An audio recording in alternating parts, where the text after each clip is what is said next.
ஜீவவசனம் கூறுவோம், சகோதரரே சேர்ந்தே எக்காலம் ஊதுவோம். கர்த்தருடைய நாமம் உயர்த்தப்படுவதாக. கிறிஸ்துவுக்குள் அன்பானவர்களே, இந்த நாளிலும் ஜீவ வார்த்தை ஒன்றை கேட்போம். ஆதியாகமம் 21வது அதிகாரம் 17வது வசனம் இப்படி சொல்லுகிறது: தேவன் பிள்ளையின் சத்தத்தை கேட்டார். தேவதூதன் வானத்திலிருந்து ஆகாரை கூப்பிட்டு, ஆகாரே, உனக்கு என்ன சம்பவித்தது? பயப்படாதே, பிள்ளை இருக்கும் இடத்திலே தேவன் அவன் சத்தத்தை கேட்டார்.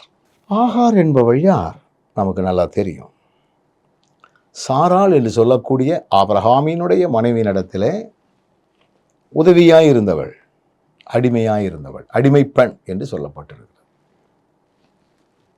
ஒருவேளை இந்த சாராளினுடைய அவிசுவாசத்து நிமித்தமாக ஆகாரை ஆபிரகாம் இணைத்து கொள்ளக்கூடிய ஒரு நிர்பந்தமான ஒரு நிலை.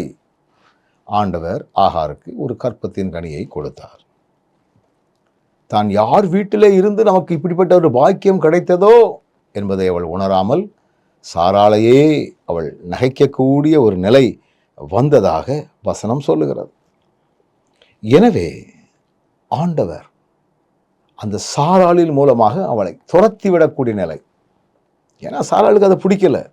ஆபிரகாமும் அவன் விருப்பம் போட செய். இப்போ அந்த பிள்ளையை தூக்கிக்கிட்டு வாரான். தண்ணி இல்லை, வனாந்தரமான இடத்துல தண்ணி இல்லை.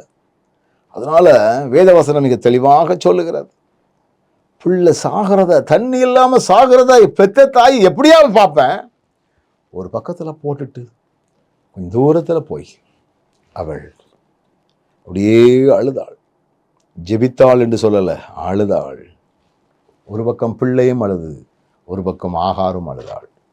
வேதவசனம் சொல்லுகிறது, ஆண்டவர் அழுது கொண்டிருக்கக்கூடிய பிள்ளை, இந்த பிள்ளை என்னையா பாவம் செஞ்சது? சரிதானா? பிள்ளையின் எந்த வகையான பாவமறியாத பிள்ளையினுடைய கூக்குரலை கேட்டார். அதனால ஆகாரை பார்த்து சொன்னாரு, பயப்படாதே, பிள்ளை எடுக்கும் இடத்துக்கு போ. எனக்கு அன்பானவர்களே, பிள்ளைகளினுடைய சத்தத்தையும் கேட்கிற ஆண்டவர் நமக்கு இருக்கிறார். ரொம்ப நிர்விசாரமாக நம்ம இருந்துடக்கூடாது. ஏனோதானா இருந்துடக்கூடாது. நிர்விசாரமாக இருந்துடக்கூடாது. நமக்கு உதவி செஞ்சவங்களையே நம்ம மேட்டிமையோடு செயல்பட்டு விடக்கூடாது. கவனமாக வாழ்வோம். நல்ல ஆண்டவரே, பிள்ளையின் சத்தத்தை கேட்டதைப் போல எங்கள் வாழ்க்கையிலும் எங்கள் பிள்ளைகளுடைய வார்த்தைகளை கேட்டு செவிகளை திறந்து செய்ய போகிற மகிமையான காரியங்களுக்காக நன்றி.